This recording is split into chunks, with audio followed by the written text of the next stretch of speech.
So this is our session for the social network In Motion by Trent Reznor and Atticus Ross, and it's at 124 BPM, and here's how it sounds.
So that's the end of the track, and here's how I built this bit by bit.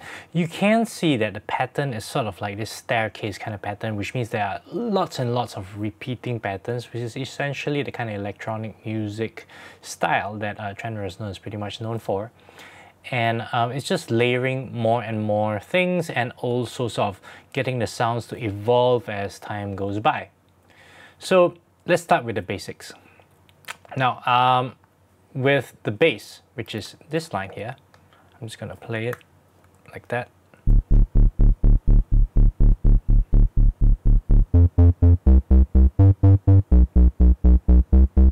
So it's this repeating pattern, and so what I used was an ESM, which has this nice little fat basses that you can play with. There's a lot of nice little basses. Not many from the sort of presets, but you can muck around with it and get what you want as well. But I picked a dub bass preset, and I mucked around a little bit with it, and I got this kind of like bass, funky bass sound.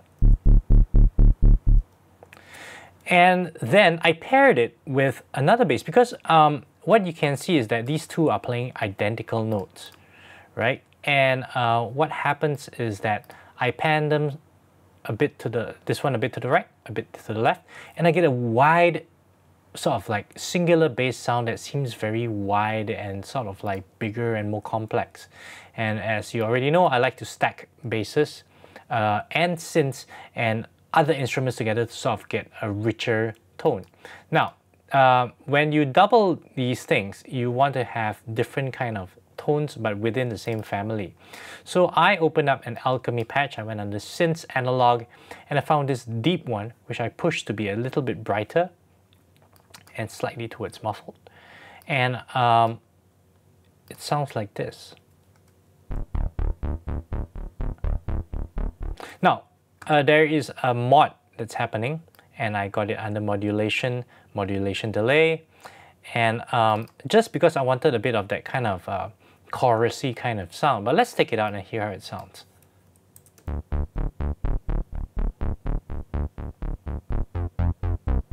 It's a bit deeper than the dub bass we have here, but it's kind of within the same family. And I wanted to give it that metallic sort of chorusy type of sound. And here's how it sounds.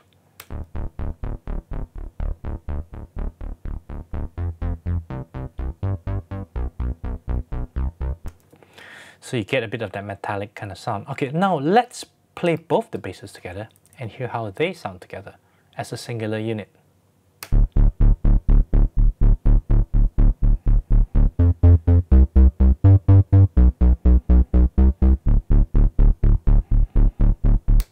So it's just richer, you know, and it still doesn't feel like two different instruments playing at the same time. It feels like one singular instrument that's wider and richer with more sort of like a richness in tone. So I really like doing that. And then I used, for the drums, the kick drums. It's a really straightforward kick drum. Under drums and percussions, electronic drum kits, EXS 909. And it's just playing the kick like that on C1. And it's just looping all the way through. If you don't know how to make these loops, every time you bring your mouse pointer to the top right, you see this little loop thing. You can drag it to the right or you can drag it to the left. And that's how you create more loops. Now that's really straightforward. So it just goes like this. And it's pretty much the kind of sound that they use on this track as well. So I keep it to the 909 kick. Now you have this little interesting rhythmic thing going, which sounds like this.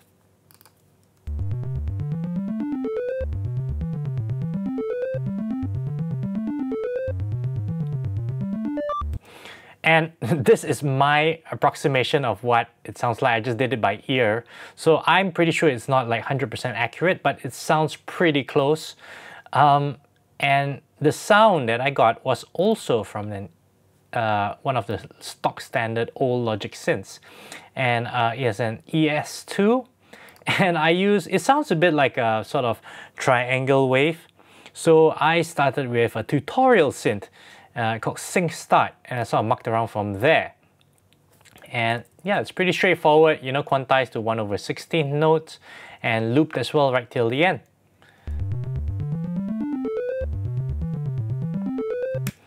Pretty much very straightforward for this.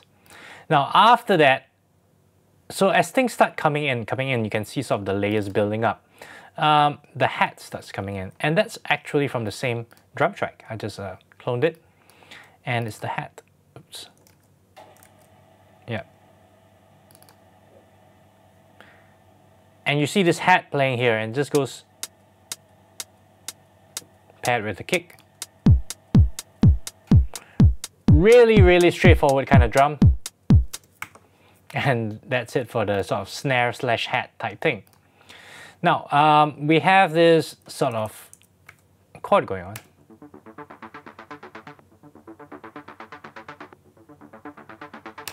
It's actually more complex than this in the original song, but I sort of simplified it to something that's easier to create, and it still has the same vibe about it. I picked an alchemy patch under leads, bright festival soul lead, and I brought it to sort of like resonant pluck percussive kind of sound. And I use an ARP, a MIDI ARP. So it's just live going upwards on a 1/16. And that's why it's played staggered like that, so you get that pattern. And I wanted it to filter through. So I put an auto filter in, and I picked the always rising filter at the rate of 1 bar. And you can muck around with the cutoffs and resonance and get different kinds of sounds. And I also EQ'd out the low end, just the low end, because I didn't want any low end in the filtering. And it sounds like the bit in the song, so it just goes like that. Every 1 bar, it just filters upwards. And that's it. So it goes together, it sounds like this.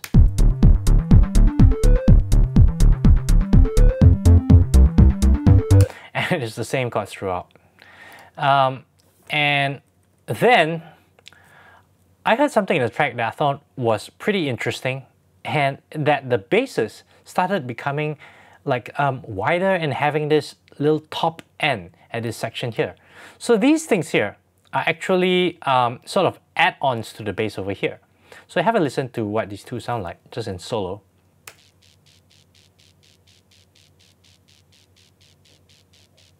And it's just this singular notes, right, that are going around, and they're actually giving the top end rhythm. So if you hear this too, right, before and after,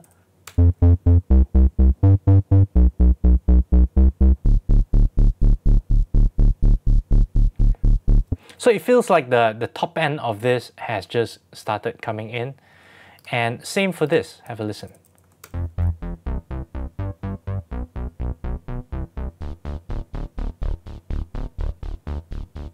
So it's got that top end, actually the left, the left one's meant to be paired with the left, so and the right. So the left one's meant to be paired with this one. Yeah, so it sounds like. And the right one is paired with this one. So it just gives that high end sort of like buzz.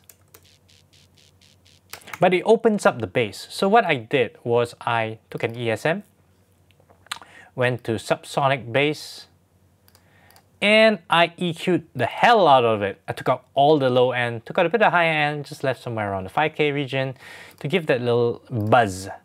And pretty much the same for this as well. Under ESM, I picked an overdrive bass this time, and I EQ'd the hell out of it, left a little bit, took out more top end on this one, and you get that little buzz. And I pan them even wider than these two, so it sort of like gives it that bigness when the bass comes in. Here's how it sounds.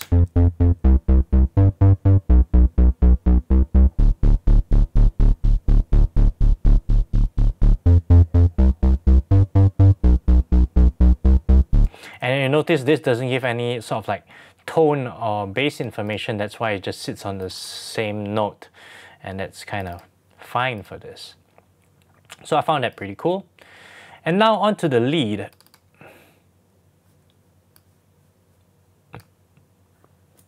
Okay, the lead is an Alchemy track. And I just go to browser, under ambient, I found this brassy glass bells, and I moved it to plastic clucks. And I can't remember what I tweaked around here, but it wasn't very much at all. Normally I just tweak the stuff that's in here where you can find in the browser already.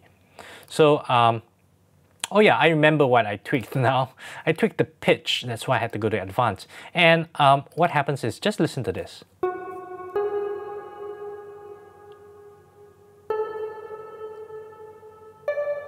So the interesting thing, what I found in the track itself, is this track, this lead sound here feels a little bit detuned. So it didn't really fit the perfect sort of key into the song. So I pulled the tuning down by 20 cents. You can push it up, push it a little bit, and just muck around with it a little bit to get the feel that you want. I pulled it down 20 cents.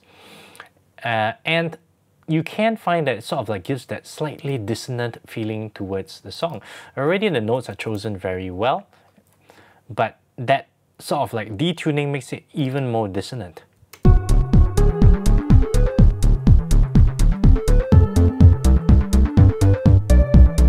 So it's got a bit of that strangeness about it. And underneath that, on the second time round, there's sort of like this pad-like thing. And what I picked was an Alchemy track as well. And it sounded like voices, so I picked this girls choir ooh ooh, which I had just searched at ooh ooh under here, and I moved it towards softer. And I took out a lot of the high end, all the wind, all the sort of the air, sorry, not the wind, the air from sort of the oohs and just bumped it up a little bit here. And it sort of becomes this underlying thing. Let's have a listen.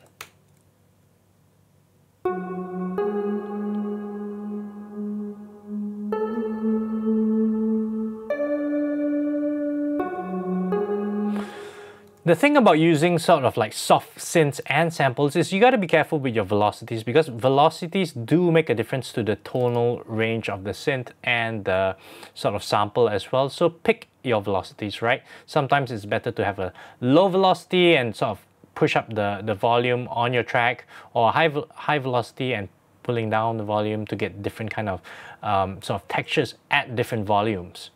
So that's it. And you can see there's an amp here. And what happens is under automation, I actually automate an amp in when this point, because it becomes distorted. So you can see the amp turning on. And I picked that Anvil Shred Crunch because I wanted quite a bit of distortion on this.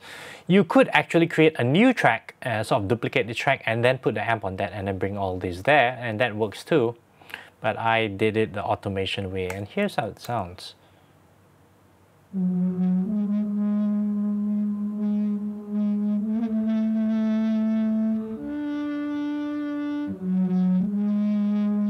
You gotta be a little bit careful with this because it can actually blow out. It already sounds like it's going to blow out, and that's kind of the right place where this is supposed to happen anyway, which I think is pretty cool. So if you want to do your insert bypass, remember you can go to main, insert 3 bypass, whichever order your insert is. This is insert 3 here. So main, insert 3 bypass, and then just create your bypass here. And that's it. And then at the end, it's all bypasses again, back to the regular vocals. Now also, if you see, there are volume automations all over the place. This one sort of goes down when the distortion comes in and slowly goes up. A lot of things sort of creep up a little bit right at the end, and we'll talk about ones at the bottom later. All right, so this one is a really straightforward one. It's actually just the hats. So I have this studio toolkit happening, but I paired it with an ARP and a really basic 1/16 ARP going upwards, and it's playing this.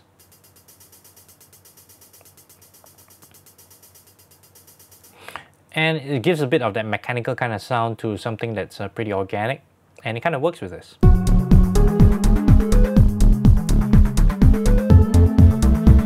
Gives it a bit of variation to the sound. I mean, you could use just one, but it sounds very monotonous, and sometimes that works, but I like a bit of variation in this. And then now, so we go to the pads, the crazy stuff, and it's called Crazy Feedback Machine. So under Soundscapes Distorted, I went to this Crazy Feedback Machine, and basically it's playing these kind of notes here. Where is it? Oh, there we go. Yeah, so it's sort of the pattern.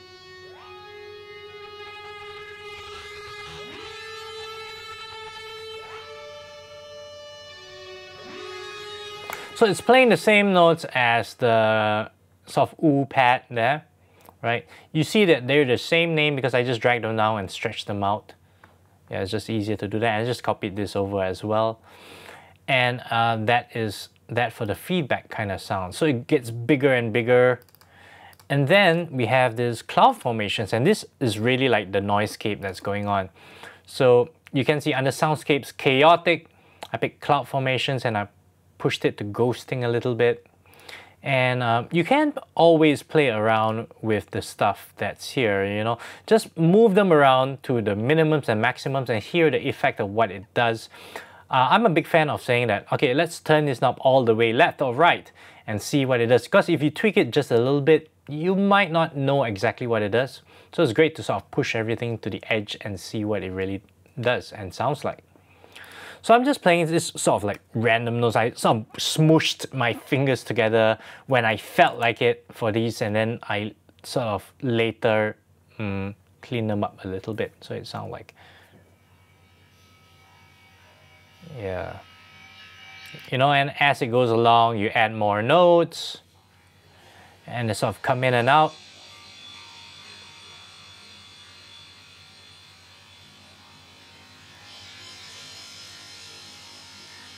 So more notes get smooshed together right near the end. It gets bigger and bigger and bigger and bigger.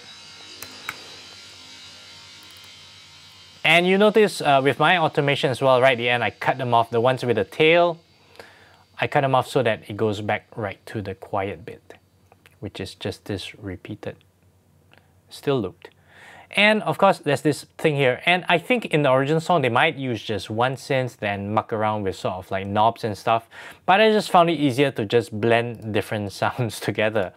So I use a retro synth. And it sounded like a triangle, so I put a tri-pulse lead.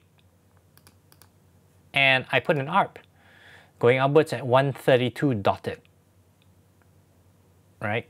And I made the notes length shorter. And yeah, so that's it for the options. Oh, sorry, it's upwards. Yep. And it just plays this. There's 3 notes.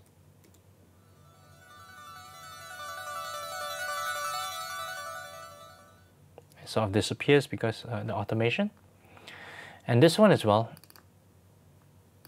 plays also 3 notes, but a different texture. So still the same retro synth. I mucked around with the shape.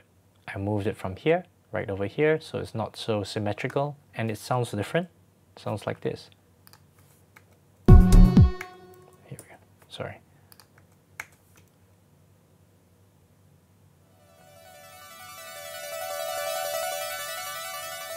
So essentially it's playing the same thing, but it's sort of like evolving from the sort of square wave sound to the sort of asymmetrical square wave, and here's how it sounds.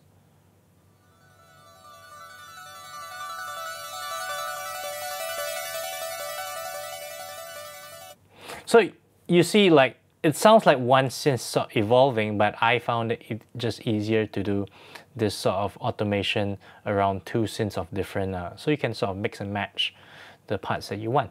More flexibility that way.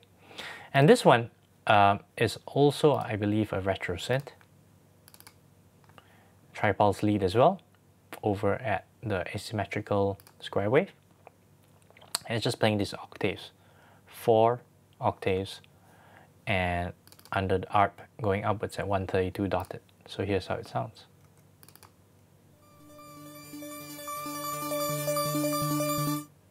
So it's this like controlled chaos right at the end with this synth, and here's how it sounds.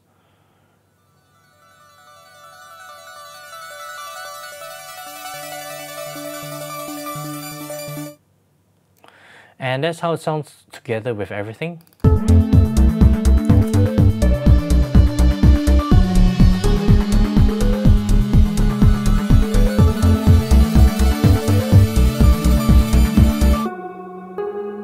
So you get this chaos, and then it sort of drops to 0. And it goes back to the same pattern here, which is just a repeat of the earlier patterns here. And that's about it.